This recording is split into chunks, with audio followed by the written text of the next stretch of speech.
would already get it through what I'm trying to present here. So, and also everyone who has presented, amazing time, amazing piece. So, thank you so much for the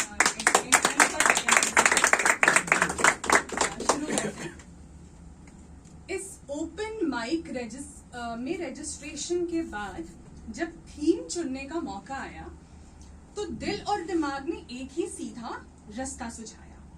करती हूँ कोशिश एक सच्ची कहानी पेश करने की, माध्यम होगी कविता पर बात होगी पूरे पते की। बड़ी बड़ी आशाओं को लिए धुंधली यादों को भी साथ समेटे, बढ़ाए जब उसने अपने कदम, धक्के मिले ज्यादा और साथ बहुत ही कम। चलो थोड़ा तो बताया, पर आखिर है कौन यह, ये तो अब भी समझ नहीं आया। चलते हैं जरा इसके बचपन की ओर, देखें तो जरा आखिर कैसे कम किया इसने ये सारा बाहरी शोर। पढ़ना लिखना पसंद था जिसको, और पसंद उस पसंद का भी क्या कहना।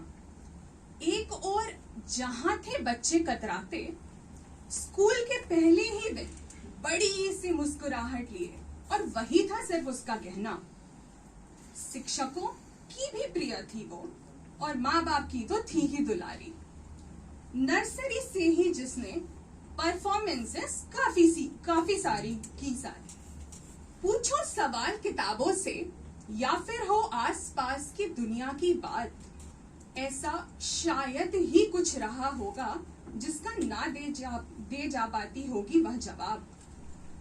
बीतती उम्र के साथ, ध्यान से सुनिएगा, बीतती उम्र के साथ जब जीवन के एक सच से गुजरी वो, पहली बार किया एक अनजाने अनचाहे स्पर्श का एहसास। चीख कर बताना चाहती थी वो अपनों को कि कुछ अलग हुआ उसको आभास, पर थी तो बच्ची ही, और कहाँ स्कूल करिकुलम में तब गुड और बैड टच सिखाते थे। मन मार लिया उसने, और 30 की उम्र में पहली बार बताया वो सच। तो ये 7-8 वर्ष से जीवन के तीसरे दशक तक का सफर आखिर कैसा था उसका, करते हैं देखने की कोशिश तो शायद जान पाएंगे दोनों पहलू उस एक सिक्के का। जैसा बताया आपको शुरू में, पढ़ाई में तो थी होशियार, को करिकुलम भी सारे उतने ही जोश में करती थी तैयार। वाद विवाद, निबंध हो या नाटक, यहाँ तक कि चित्रकला और संगीत भी, सभी में थी ऑलराउंडर वो, और पसंद करते थे उसको सभी। सुनहरा दौर स्कूल का वक्त उसके लिए था, रुकने नहीं वाली थी जब पक्के उसने अपने इरादे किए। जब आया वक्त और लेना था करियर का फैसला, तो अलग रास्ता चुन उसने कहा, सबकी तरह डॉक्टर इंजीनियर तो नहीं है बनना। बात है ये 2010 की, जब यही दो रास्ते लगभग सब चुनते थे।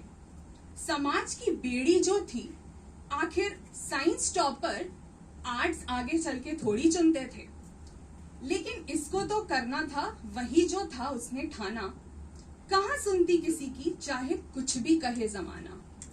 लड़कर सबसे बड़ी एक अलग रास्ते पर चली, दिल्ली विश्वविद्यालय में दाखिला लिया, कदम था यह उसका सबसे पहला। छोटे से शहर से पहुंची देश की राजधानी, शहर भी तब खूब फेमस हुआ था, only because of our former captain cool Dhoni.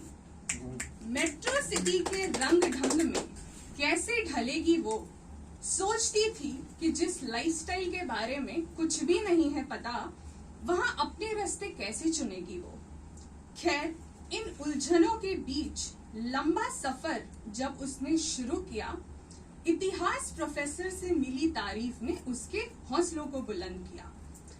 2 अलग और बेस्ट कॉलेजेस से शिक्षा प्राप्ति के बाद फिर से समझना था कौन सा है रास्ता चुनना। नाम बनाने की कोशिश और काम करने का था जिसमें जुनून, कदम उधर ही बढ़ाया खुद के मन की बात को सुन। बनने आई थी दिल्ली एक IAS अफसर, तो किया फिर इसी दिशा में आगे का सफर। खुद की तैयारी के दौरान एक मौका आया उसके सामने। पढ़ाने लगी तैयारी वाले ही दूसरे बच्चों को खूब खुश होती थी जिस जर्नी को उसने किया था शुरू। प्यार सम्मान मिला पूरे भारत से, सब कहने लगे उसे अपना गुरु। इस दिन की उसने कभी नहीं की थी कल्पना, इसलिए झोंक दिया उसने सब उसमें, मेहनत, ममता और करुणा। प्रोफेशनल लाइफ का ग्राफ, फिर से ध्यान से सुनिएगा, प्रोफेशनल लाइफ का ग्राफ जहां तेजी से बढ़ रहा था ऊपर, अचानक से पर्सनल लाइफ ने वहीं लिया भयावह मोड़।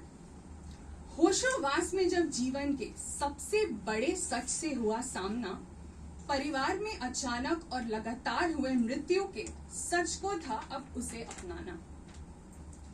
धीरे धीरे कुछ और हालात सामने आए, ऐसी टूटी बिखरी वो कि लगा अब कभी खड़ी नहीं हो पाएगी। फिर आया जब दुनिया में कोविड का काल, किसको पता था कैसा ही जाएगा वह साल। एक तरफ हर जगह जाने जा रही थी और वह पुराने काम से पैसे कमाए हुए अपनी माँ की जान बचाने के लिए हाथ फैला रही थी। आज यह बोलना बिल्कुल भी आसान नहीं है, आत्मा कांप और रोंगटे खड़े हो जाते हैं, पर सच तो बदलेगा नहीं और सच से कहाँ ही हम भाग पाते हैं। हर दिन अपनों के खोने का डर जब उसको सताता था, दूसरी तरफ उसी के कंटेंट का इस्तेमाल कर कोई और पैसा कमाता था। 30 के ऊपर की उम्र में शादी क्यों नहीं करती कि लगातार ताने।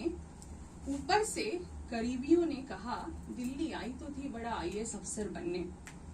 साथ छोड़ने वाले जाहिर है ज्यादा थे, बचपन के दोस्त हो या काफी रिश्तेदार, कुछ सच्चे लोगों के साथ इस रास्ते को भी किया उसने पार। परिवार, कुछ दोस्त और एक एंजल थे जिसके जीवन में क्या ही बिगाड़ पाता कोई जब डर ही नहीं बचा था उसमें। 7 साल बाद जब आज फिर से वही लड़की खड़े होने की हिम्मत करने आई है, तुम्हें क्या तकलीफ है, तुम तो अनमैरिड हो, इस समाज के सवाल द्वारा एक अलग ही दुनिया बन गई है। इन सब से बचते बचाते खुद के पैर पर खड़े रहकर कुछ कठिन निर्णय लेने हैं, ना तो पिता और ना कभी फ्यूचर पति पर निर्भर रहना है। आज आप सबके सामने हिम्मत करके सालों की बात बताई है माय डियर लवली सोल्स। अपने जीवन के पहले ओपन माइक में आपके सामने आज वही लड़की बोल पाई है।